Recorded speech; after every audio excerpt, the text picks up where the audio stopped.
Avant de commencer le texte, ça donne des trucs pour nettoyer là-bas. Ah. Avant de commencer le texte du Moreh Nevuchim,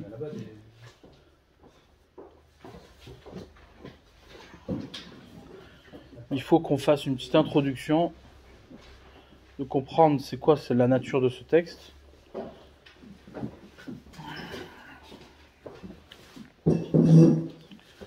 Où c'est qu'il se place également. C'est pas une petite question de résoudre ce qu'on va poser maintenant, à savoir quelle est l'utilité de ce texte. C'est-à-dire, j'explique. La difficulté d'un texte comme le Moreh Nevuchim, c'est que c'est un texte qui n'utilise plus notre langage. C'est un langage, évidemment, philosophique, mais c'est un langage philosophique d'un temps qui est évidemment passé, c'est-à-dire d'un temps, d'une époque qui rendait compte du réel d'une toute autre manière, avec une méthode qui n'est plus du tout la nôtre. Ouais, qui n'est plus du tout la nôtre. Et donc effectivement, beaucoup se posent la question. Il y en a beaucoup de gens. C'est-à-dire, quand je dis beaucoup, c'est pas pour dire qu'il y a beaucoup de personnes qui pensent autrement que ce qu'ils doivent penser, mais c'est-à-dire, il y a beaucoup de gens très intelligents. Ouais. Je parle pas de ceux qui réfléchissent pas, mais des gens qui réfléchissent, qui pensent que ce livre-là, le Moreh Nevuchim, le Guide des Égarés, n'est plus un livre à étudier. D'accord ? C'est plus un livre à étudier. Et à juste titre, puisque, tout simplement, la manière dont il pose les questions et la manière dont il répond ne satisfait plus. Ouais, c'est-à-dire, on a une toute autre manière de répondre qui est beaucoup plus, en apparence, pertinente. Je vais expliquer maintenant. Ce que je dis maintenant, c'est quelque chose, c'est pas un, j'ai envie d'expliquer. C'est un peu délicat ce que je dis maintenant, parce que on parle du Rambam. Évidemment, le Rambam, malheureusement, ouais, il a été récupéré par les intellectuels, les intellectuels, comme à leur habitude, sont très limités. C'est-à-dire qu'ils sont limités à une lecture, ils sont limités à une conception, et en vérité, ils s'attachent à la nature des mots et au sens des mots. C'est-à-dire comme un observateur, celui qui rend compte d'un texte, d'accord, et qui au bout du compte ne s'intéresse pas à l'intention du texte. L'intention du texte n'est jamais l'objet véritable, c'est-à-dire sincère de l'étude d'un texte. Ouais, c'est-à-dire parce que quelque part, à juste titre, quelque part c'est imaginaire, c'est-à-dire c'est ton interprétation et au final tout le monde s'en fout, d'accord. Donc il faut plutôt être attentif au texte lui-même, aux mots eux-mêmes, d'accord, pour pouvoir s'intéresser véritablement à ce qu'on lit. Ouais, vous savez que c'est une grande difficulté.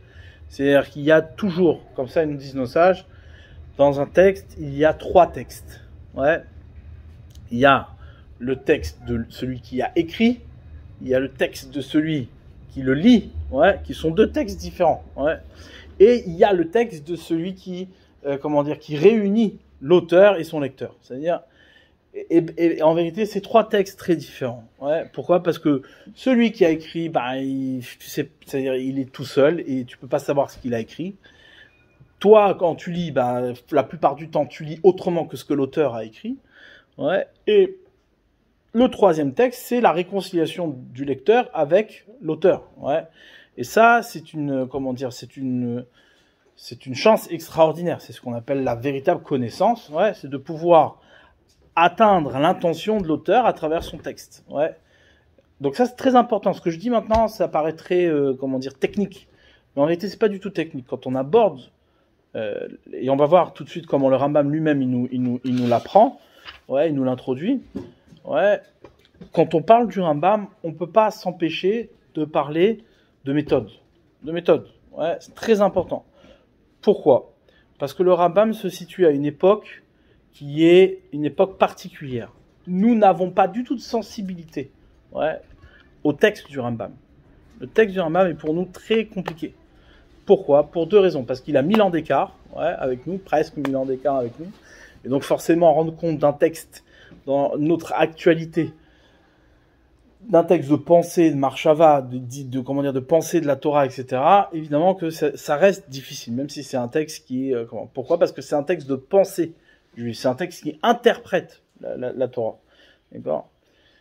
Et qui utilise en plus un langage philosophique. Et en plus de ça, il y a un contexte historique, c'est-à-dire un contexte d'idées, qui fait que quoi que le Rambam n'a pas écrit comme ça, c'était pas habituel qu'on écrive sur ce genre d'orientation. Ouais. La philosophie était quelque chose qui, pour tout le monde, était inacceptable dans le peuple juif. Ouais. J'explique bien ça parce que ce qu'on pourrait penser, c'est quoi, et beaucoup de lecteurs pensent ainsi, ouais, c'est que le texte du Rambam, c'est un texte philosophique qui nous donne accès à l'intériorité et au secret de la Torah. C'est comme ça qu'il est présenté. Ouais. Le Rambam nous dit que toute la raison pour laquelle il a écrit le guide des égarés, comme son nom l'indique, ouais, c'est d'amener les gens égarés. Alors égarés ici, ça ne veut pas dire égaré du point de vue de la pratique, comme nous on l'entend aujourd'hui, le gars il est égaré de la pratique et de la connaissance de son judaïsme. Non, égaré, c'est égaré de la chorma, de la sagesse. Ouais. C'est-à-dire, il est égaré parce qu'il est perdu, il n'arrive pas à trouver de réponse, ouais, à ces questions. D'accord? Donc lui, il est là pour donner des réponses aux questions qu'on peut avoir dans notre vie, dans notre quotidien, etc. D'accord? Donc lorsque le Rambam écrit ce texte-là, ouais, il l'écrit dans un contexte particulier, et ce contexte, il est important. C'est l'époque où la philosophie d'Aristote refait surface. Ouais. La philosophie d'Aristote a deux moments. Elle a un moment qui est le moment où Aristote lui-même parle et enseigne, d'accord? Donc c'est le moment, grec. Et il y a un deuxième moment où la philosophie d'Aristote est confrontée au principe de Emouna. Au principe de Emouna. Qui les a confrontés? Pas les Juifs.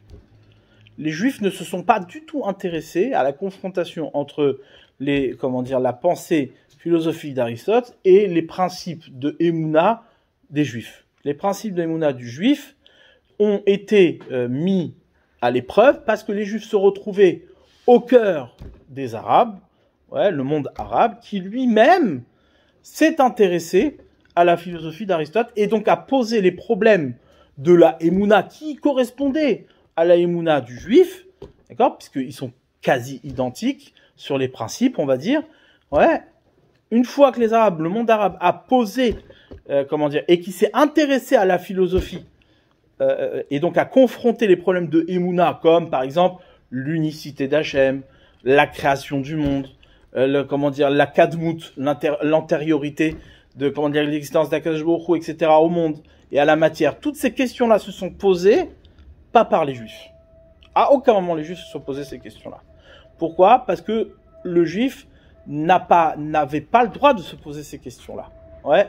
Et ça, c'est un point très important. C'est-à-dire, ce qu'on dit maintenant, c'est très important du point de vue de la méthode et de l'approche que l'on doit faire de ce genre de texte. On n'aborde pas ces textes-là comme on dirait les khatrila, c'est-à-dire a priori. C'est pas des textes. C'est pour ça qu'il y a beaucoup de Juifs qui n'étudient pas ce genre de texte. Ça ne veut pas dire qu'il faut pas le faire, mais ça veut dire que quoi? Que c'est pas le genre de texte qu'on aborde comme ça, parce qu'il est comme on aborderait le Tanakh, la Torah ou le Talmud. Ouais. Ça vient répondre à des questions, à des confrontations, d'accord, d'un monde avec un autre monde, qui mettent, qui posent des questions à la Emouna du peuple juif, d'accord. Et c'est en ça que le Rambam, et c'est ça qui va poser beaucoup de problèmes, c'est quoi? C'est en ça que le Rambam se met à utiliser un outil qui n'est pas un outil juif.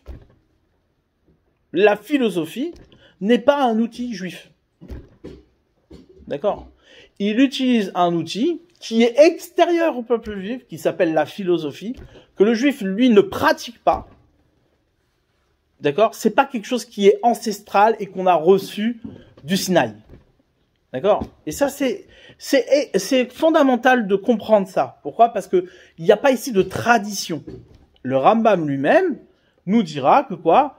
qu'il n'est pas arrivé ici avec une tradition. Il n'est pas arrivé ici avec, un enseignement qu'il aurait reçu de tout ce qui s'appelle les secrets de la Torah.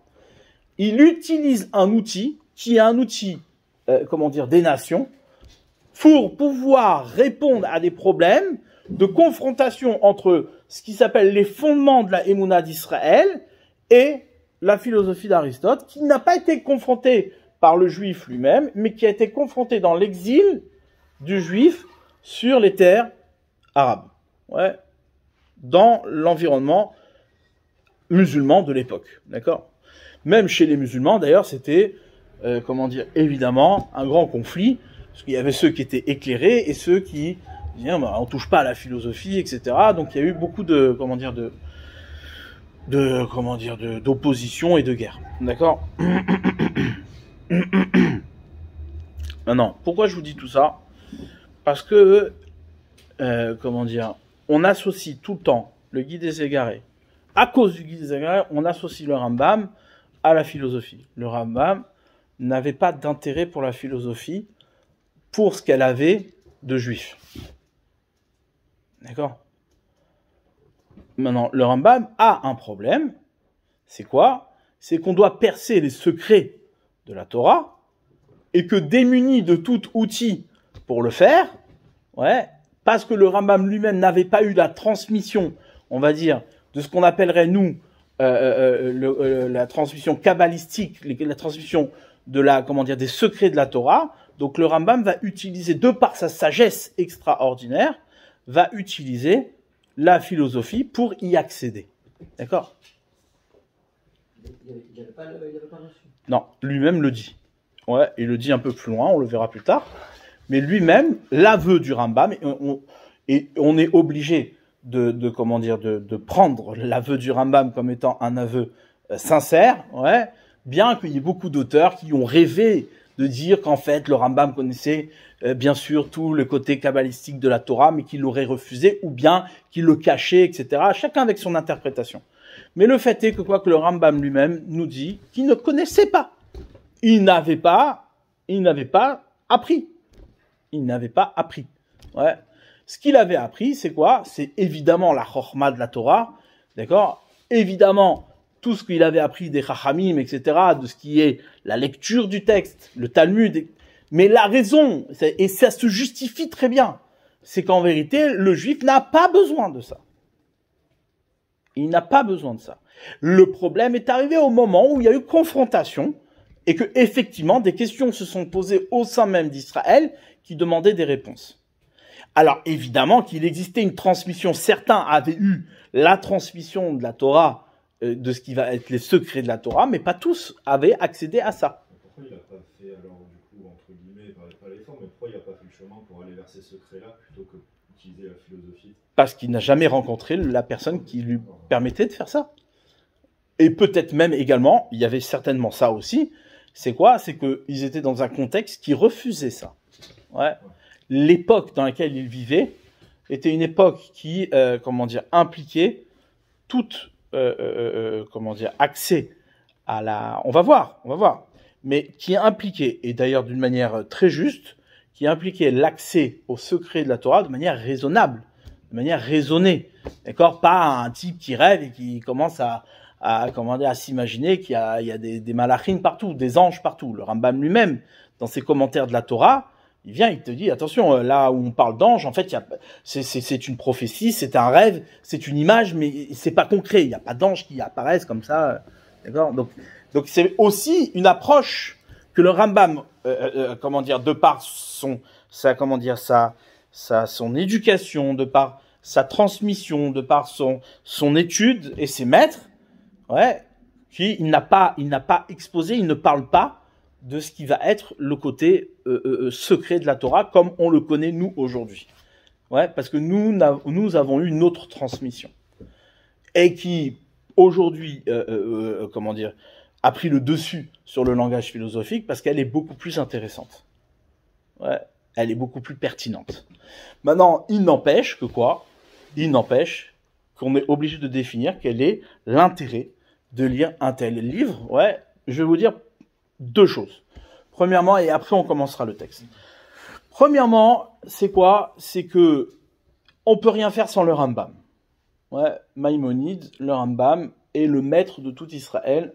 D'accord? C'est lui qui nous a donné le Mishneh Torah, ce qui va être la base il a tout investi. Ouais, au niveau de la pensée de la Torah, au niveau de, de la halacha, au niveau du Talmud, ça a été le maître incontesté de son époque et qui a, évidemment, éduqué tout le klal Israël. Et on reconnaît au Rambam une intention pure et évidemment une transmission pure avec un sechel yachar, avec une intelligence droite.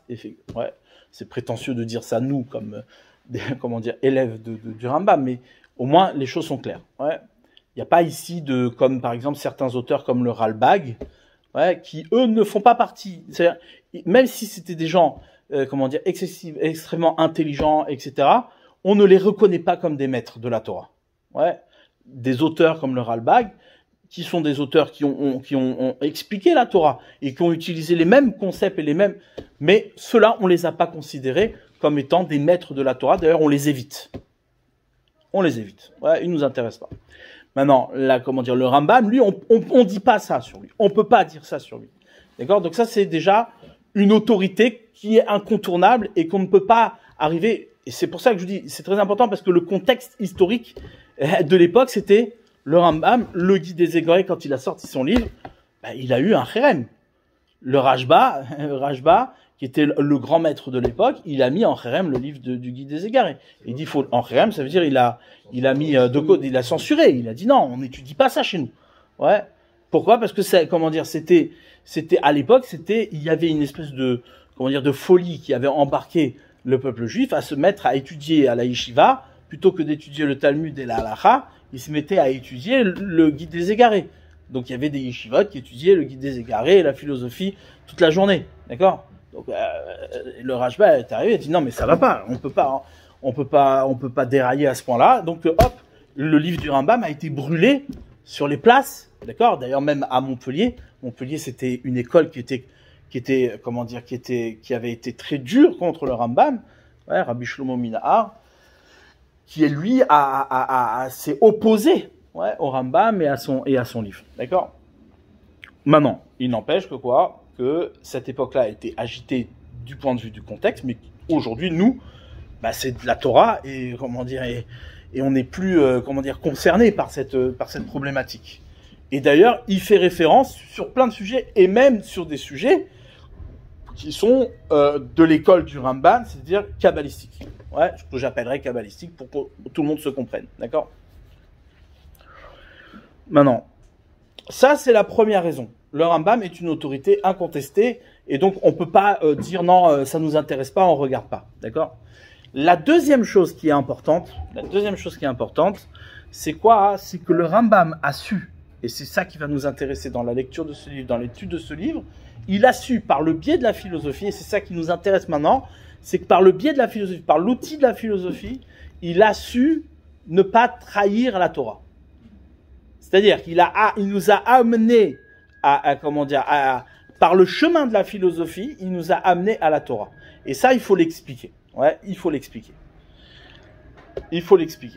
D'accord? Et c'est ça qui va nous intéresser.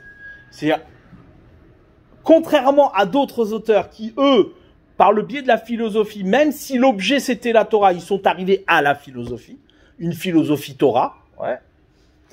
Lui, le Rambam, c'est pas ce qu'il a atteint.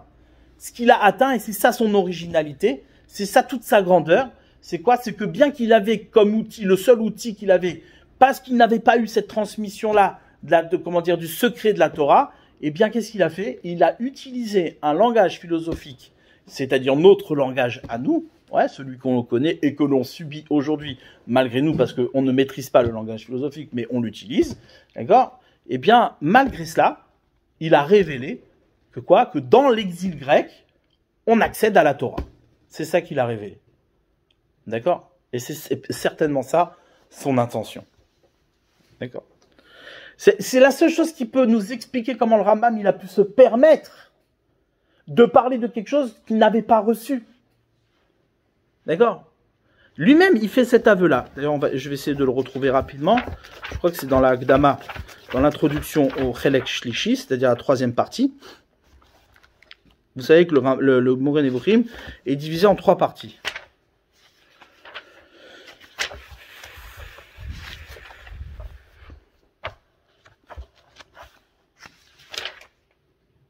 Voilà. Donc, tout celui qui dirait, bon, bah, pour qui tu te prends pour dire que le Rambam, il n'a pas reçu, on ne va faire que lire le Rambam. Ouais.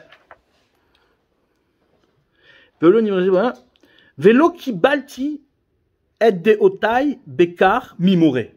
Je n'ai pas reçu, ouais, mes connaissances d'un maître. Les connaissances que j'expose ici ne sont pas des connaissances que j'ai reçues d'un maître. Ouais.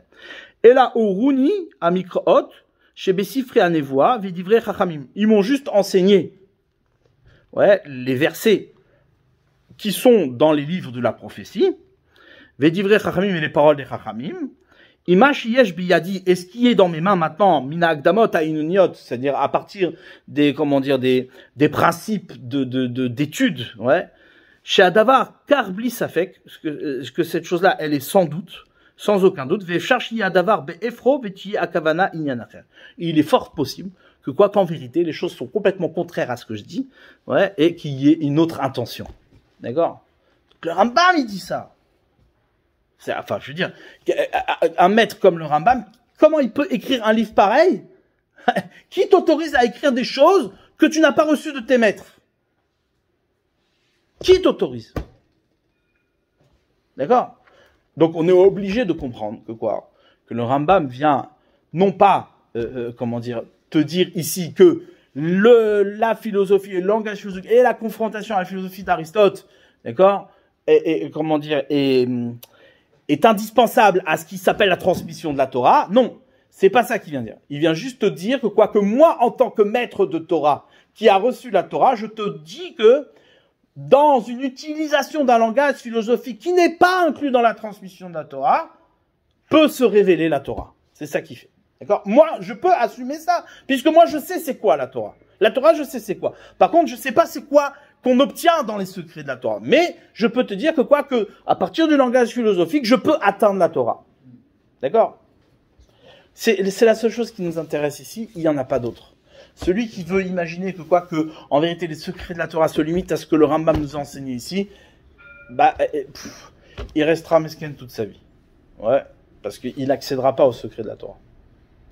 Mais, malgré tout, il y a ici un chemin qui nous donne accès à la Torah. Et ça, c'est une dimension, et c'est d'ailleurs très étonnant parce que le Rambam, quand il en parle, on va voir dans l'introduction, l'objet de ce livre, c'est exactement, c'est-à-dire que la matara, l'objet, le but, l'objectif, c'est exactement le même langage que le langage des kabbalistes. C'est exactement la même chose. Ouais, il parle de Shemot, il parle des noms divins, il parle des noms de la Torah, et c'est pas le sujet du philosophe. Ouais. Mais malgré tout, c'est ça dont il parle. D'accord? Ça, c'est le point important qui me semble qu'il faut avoir en tête tout le long du livre. Tout le long du livre, avoir en tête que quand il vient parler d'une idée philosophique, il vient pas t'enseigner une idée philosophique comme étant importante, mais il vient te dire que quoi que cette idée philosophique, ouais, soit par son annulation, soit par sa validation, révèle un autre chemin qui amène vers la Torah. Donc ce dont on parle ici, on ne parle pas de la philosophie en tant que sagesse, on ne parle pas de philosophie en tant que connaissance, mais on parle de la philosophie en tant que chemin, en tant que derer. D'accord? Et dernière chose, avant de commencer, beaucoup se sont posé la question, à savoir, pourquoi le Rambam, il a pris comme référence Aristote plutôt que Platon, alors que, a priori, Platon était, beaucoup plus proche des pensées, a priori, je dis bien, des pensées de la Torah que Aristote, puisque Aristote était quand même un philosophe purement matérialiste, ouais, c'est-à-dire, donc, alors que Platon expose quand même une dimension beaucoup plus spirituelle, ouais, d'un au-delà, d'un ailleurs, etc. Eh bien, ça aussi, ça fait partie, ça rentre dans les questions, dans ce qui va être la nature même de ce texte, ouais, puisque la nature de ce texte n'est pas de valider une idée philosophique plutôt qu'une autre, elle est de montrer qu'il y a dans la philosophie une pensée qui est un chemin vers la Torah. Or, le chemin, la pensée philosophique de Platon n'est pas un chemin vers la Torah. C'est une pensée, mais c'est pas un chemin vers la Torah. Alors que la pensée d'Aristote est un chemin vers la Torah. D'accord? Ok. Maintenant, on va commencer humblement le texte et on essaiera au fur et à mesure d'approfondir, d'accord, de voir quels sont les, comment dire, quel est comment tout cela se révèle dans des discussions, ouais, dans des confrontations entre la philosophie et le réel philosophique et les psukim de la Torah. C'est-à-dire, on te parle de Mashiach, on te parle de résurrection des morts, on te parle de mitzvot. Comment ce réel de la Torah se confronte au réel philosophique. Ouais, comment ça marche. Et c'est d'ailleurs tout l'objet. Et nous, on n'est pas épargné de ça. Comment une mitzvah est concrète et réelle. Tu me dis, oui, c'est bien, les mitzvot. Alors on te dit, ouais, tu vas faire les mitzvot parce que ça te protège. Alors un bam, il va te dire, mais non, le philosophe n'accepte pas une telle chose. Et il a raison de ne pas accepter une telle chose. Parle-moi de quelque chose qui se voit, parle-moi de quelque chose qui est concret. Donc comment dans ce qui est l'exigence philosophique, je peux faire entendre l'apparence irréelle d'une mitzvah. Comment ça se match? Comment quelqu'un de sensé, ouais, qui a l'exigence d'être attaché à ce qu'il voit et ce qu'il comprend, peut avoir accès à la mitzvah? C'est une vraie question. Ouais, la mitzvah n'est pas qu'une, ne s'adresse pas que aux idiots et qu'à ceux qui ont de l'imagination. D'accord? Enfin, je veux dire, à un moment donné, il faut, d'accord? Et c'est ça, c'est ce que le Rambam, il veut attaquer. Quand il y a des gens qui réfléchissent dans la vie et qui viennent et qui te disent, mais attends, moi, alors ceux-là, il faut leur répondre. Tu dis, oui, tu mets les filles, bah, tu sais même pas ce que tu fais, qu'est-ce que ça signifie ton truc? Ouais. D'accord? Donc ça, c'est une étude intéressante. C'est une étude intéressante, ouais, qui pose de vrais problèmes. Ok. Donc, on commence le premier texte, qui est en vérité une lettre qu'il adresse à son élève, d'accord, et qui va expliquer comment il s'est remotivé à écrire ce texte, qui en vérité, dans plusieurs endroits, c'était un projet qu'il avait, qu'il expose dans plusieurs endroits. C'est un projet d'écrire ce qu'on appelle un livre de névoie, un livre prophétique, d'accord, un livre prophétique. Donc, on comprend bien que le Rambam a comme objectif et objet, d'accord, de parler de ce qu'on appelle la parole prophétique. Ouais. Donc c'est complètement contradictoire. C'est-à-dire, pour parler de la parole prophétique, tu me parles de la parole philosophique. Ah, ça matche pas. Ouais. Ah, il dit Beshem Hashem kel olam. Ouais. Donc là, il cite un verset de la Torah qui fait référence à un verset dans Bereshit. Il dit Beshem Hashem, ouais, au nom d'Hashem kel olam, Dieu d'éternité, le Dieu du monde. On peut le traduire de manière différente, peu importe. Donc clairement, ouais, il pose déjà la base, c'est évidemment Beshem Hashem. Ouais, tout ce qui est ici est au nom de Dieu. Ouais, il n'y a pas on va pas écarter le sujet du divin parce qu'on parle un langage philosophique. D'accord? Biot Shata Atalmid Ayaka. Ouais. Et surtout, c'est l'enseignement, c'est la transmission. Ouais. Biot Shata Atalmid Ayaka. Étant donné, toi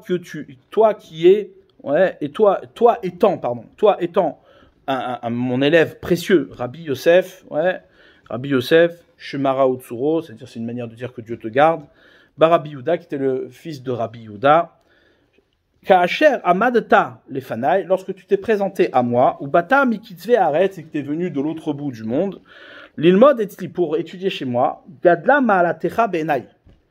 Ta grandeur, ta valeur a grandi à mes yeux. Les otsem, les itotecha, les limudim. Pour le simple fait que tu es attiré à l'étude. Ouais. C'est-à-dire cet effort de parcourir le monde pour aller apprendre, ouais, ça a déjà une valeur en soi. C'est convaincant pour parler de ces choses-là. Ouais. Donc, en vérité, ici, le Rambam, il vient évidemment nous poser déjà, comment dire, une des conditions de l'étude et de l'étude de ces sujets-là, c'est le désir. Comment dire, c'est pas simplement on va courir après les gens qui n'ont pas ce désir-là. On cherche pas à faire apprendre ce livre-là à des gens qui n'ont pas ce désir d'aborder, ce désir de connaître, c'est-à-dire cette curiosité d'aller plus loin. Ouais. Et surtout l'effort de parcourir le monde pour ça. Ouais. Donc en cela, déjà, ça avait de la valeur pour moi. Il dit le Rambam, le fait d'avoir parcouru le monde entier et d'être venu d'un bout du monde à l'autre pour pouvoir me rencontrer et étudier ces choses-là, ça a de la valeur. Ou le Fima Sheraiti, ou le Fima Sheraiti Beshiricha, Godel Shukatecha, les Dvarim Ainuim, et lorsque j'ai vu dans tes différents poèmes que tu as écrits, la grandeur de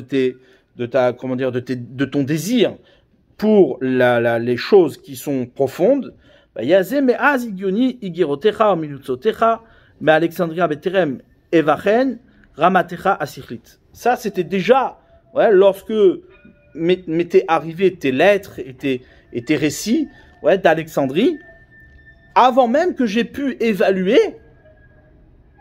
ton niveau intellectuel. Donc là déjà le Rambam il te dit voilà, ma première rencontre avec toi c'est déjà ton désir, ton envie, ta tchouka, ton désir de connaître. Bah, ça veut pas dire que tu es intelligent pour le faire, mais déjà tu as envie. Ouais, c'est déjà pas mal. Déjà, le fait d'avoir envie, ça montre une certaine intelligence. Ouais, ça montre une certaine intelligence. Et ça, c'est le point, essentiel et important dans l'étude. C'est-à-dire, on peut pas enseigner, on peut pas transmettre la Torah à quelqu'un qui ne désire pas, qui n'a pas envie, qui n'a pas en lui cette curiosité, cette envie de connaître. La véritable valeur des choses, c'est l'envie de connaître. Donc, t'es pas intelligent, c'est pas grave. Ouais, si tu as un grand désir de connaître, c'est déjà une forme d'intelligence.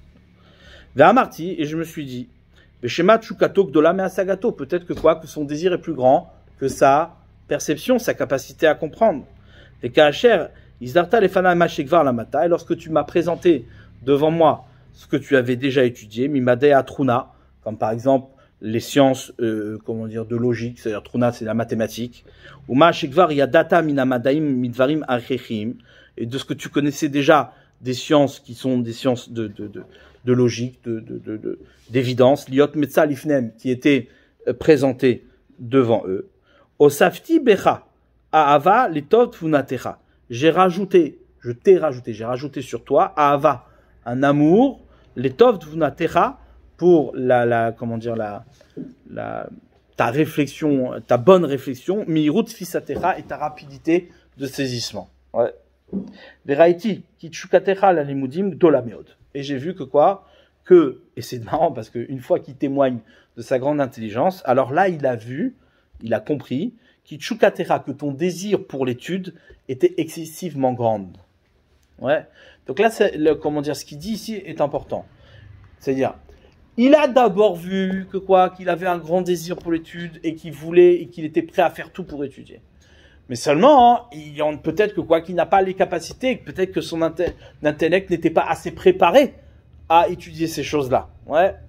Mais lorsqu'il a vu qu'il était capable de présenter, qu'il avait fait un effort particulier à aller connaître, à aller chercher, à aller apprendre, et qu'il a vu qu'il y avait une certaine forme de construction et d'intelligence, alors il a vu que son désir a fait de lui quelqu'un d'intelligent. Parce qu'avant d'apprendre, il n'est pas intelligent. Quand c'est qu'on devient intelligent, c'est qu'on apprend d'un maître. Ouais. Quelqu'un qui apprend tout seul, il a un grand désir d'intelligence, mais il n'a pas la chorma, il n'a pas l'intelligence. La chorma, c'est ce qu'on reçoit. Ouais. Ce que toi, tu développes de toi-même. Ce que toi, c'est astucieux, mais ça provient de cette envie forte de connaître. Alors, ton envie a su, te pousser à une méthode, à apprendre, à aller chercher, à aller approfondir, à aller décortiquer. Maintenant, l'apprentissage de la chorma se fait par le maître. Donc, c'est ce qu'il dit ici. Comment? Sinon, tu comprends pas. Il dit, d'un côté, j'atteste de ta grand désir. De l'autre côté, j'ai vu que tu étais très intelligent. Et à la fin, en conclusion, Veraiti kitchukatecha limudim de la méode. J'ai vu que ton désir pour l'étude était excessivement grand. D'accord? Donc, on aurait pu avoir quelqu'un qui a un désir, mais qui au final a été incapable de présenter quelque chose.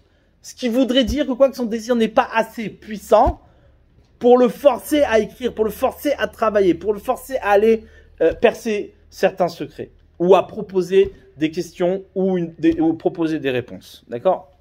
Une fois qu'il a vu ça, malgré tout, ça reste que qu'on est incapable seul de, de construire une chorma. C'est impossible. Donc il dit, une fois que j'ai constaté qu'il y avait de cette intelligence, alors j'ai vu que ton désir était tellement grand qu'il était honorable et que je devais, moi, m'investir pour toi. Et donc je t'ai laissé te former toi-même dans ce qui allait être ton tachlit, c'est-à-dire toutes les connaissances qui sont ton avenir, ce que tu vas devenir toi. Et lorsque tu m'as présenté devant moi tout ce que tu avais déjà étudié, de ce qui est la logique, Nikshira tikvati becha. Alors mon espoir s'est attaché à toi. Veraiti haraoui legalot lecha sodot sifre anevoa.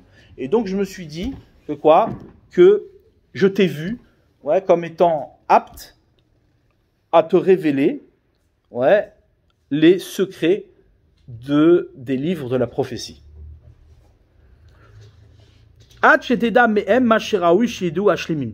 Jusqu'à que tu aies la connaissance de ce que, Macheteda même, que tu connaisses de ces livres-là, que ce qui est apte à connaître, c'est ce que les personnes parfaites sont aptes à connaître.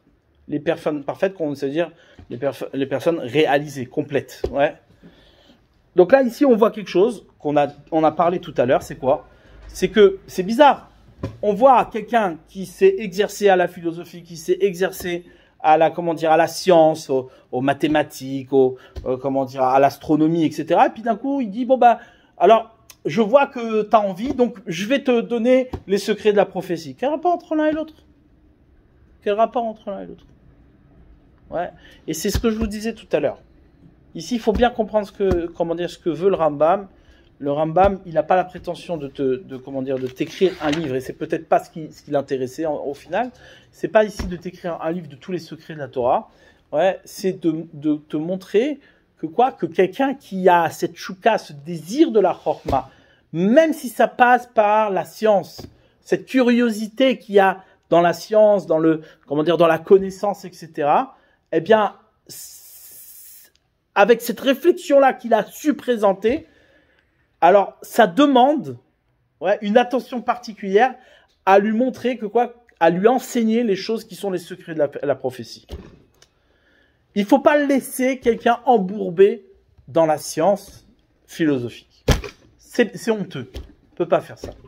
Quelqu'un qui a un désir de connaître, quelqu'un qui a un désir de savoir, et qui arrive à présenter une réflexion, parce que son désir est tellement grand qu'il est là, il s'exerce, il pratique, il réfléchit, il a un intérêt pour la connaissance.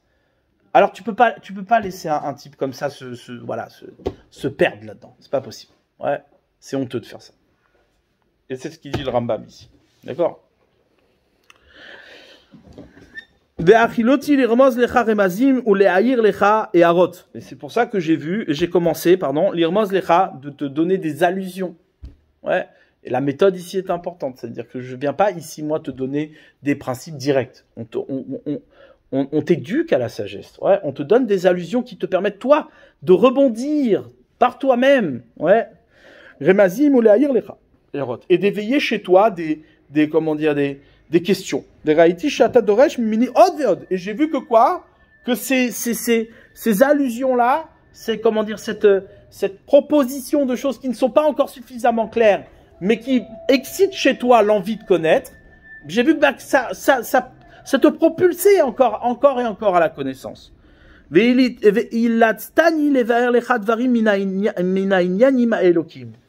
tu m'as poussé, tu m'as poursuivi, pour connaître, pour t'expliquer, les choses qui sont des sujets divins. Anachot, Amikalmim, Alalou.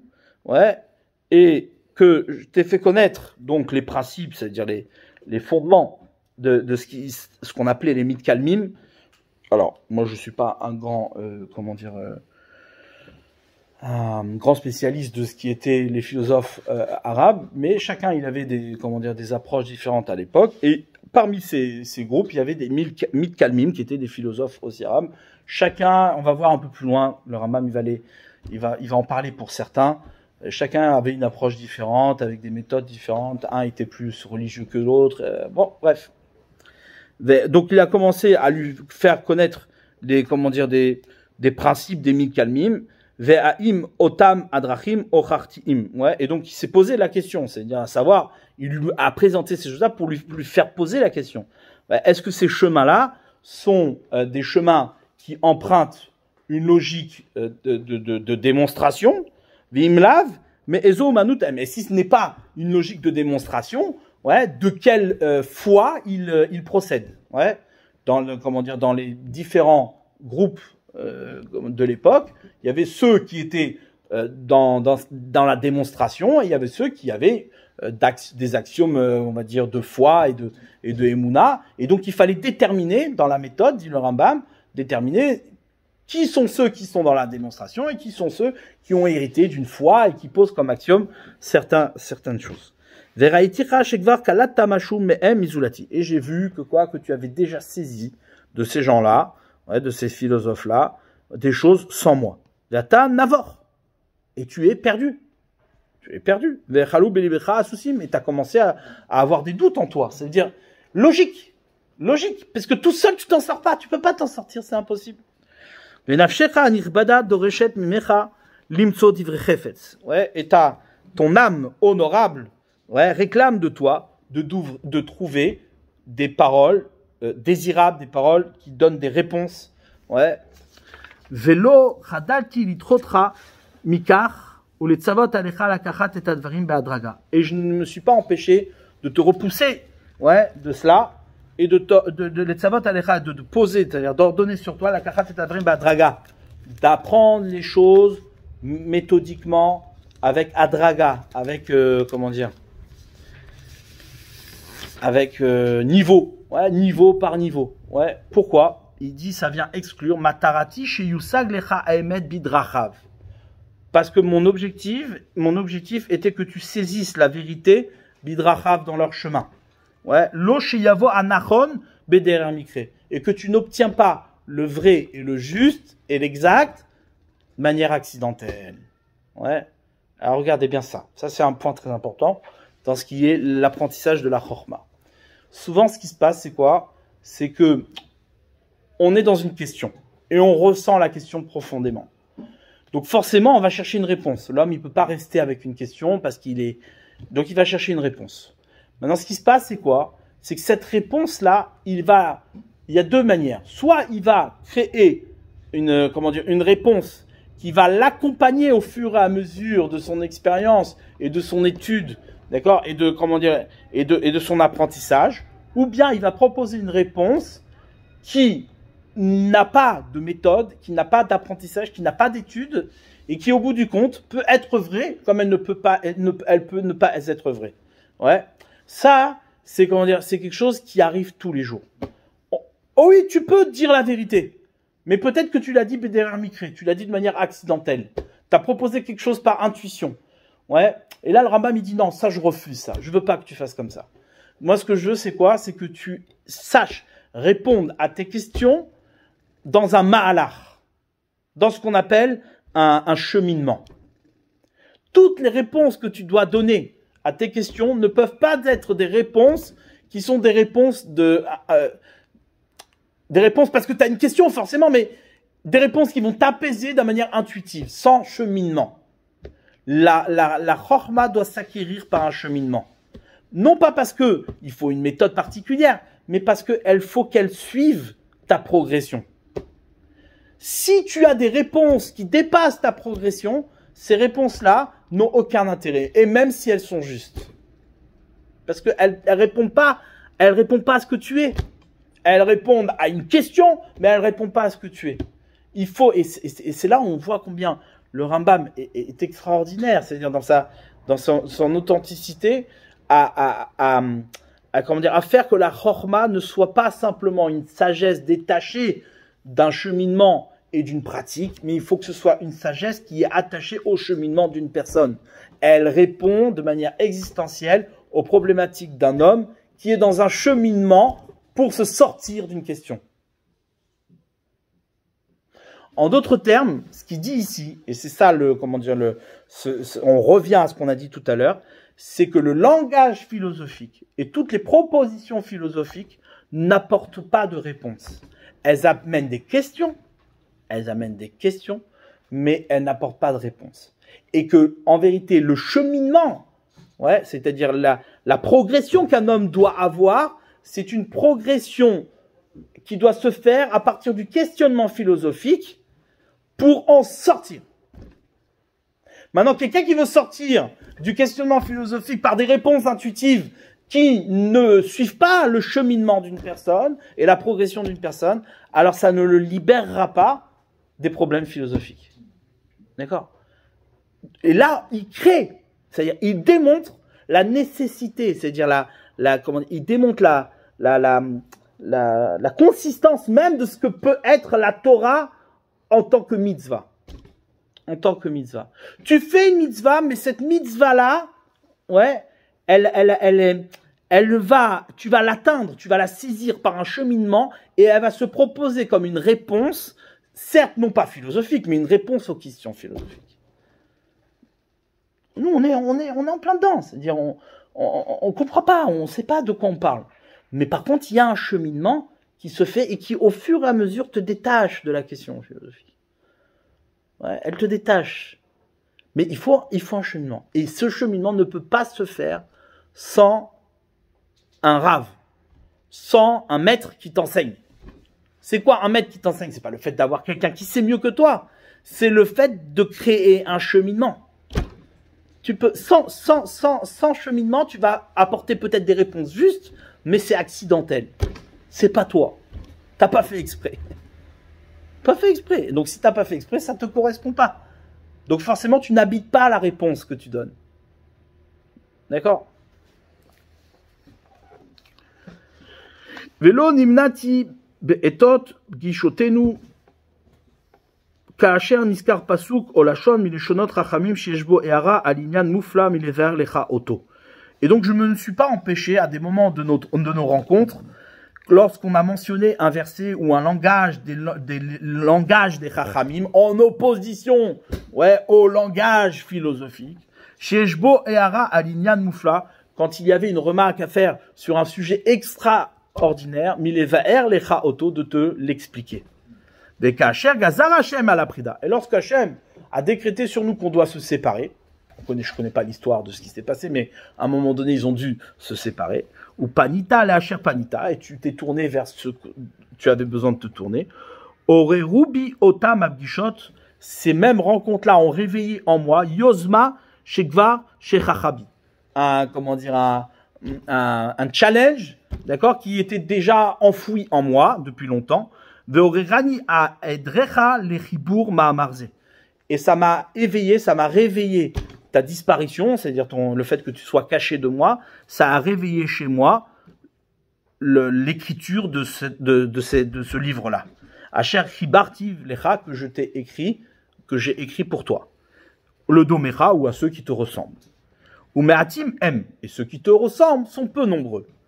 Ve'asitiv prakim mechulakim, et j'ai fait donc des paragraphes divisés, mais kol mashi katev mimeno yagia elecha rishon rishon, et tout ce qui sera écrit pour ce livre-là viendront te seront transmis, rishon rishon, premier en premier, c'est-à-dire chacun dans l'ordre, asher tiye, dans l'ordre qui se présenteront, ve'ata shalom, et pour toi la paix.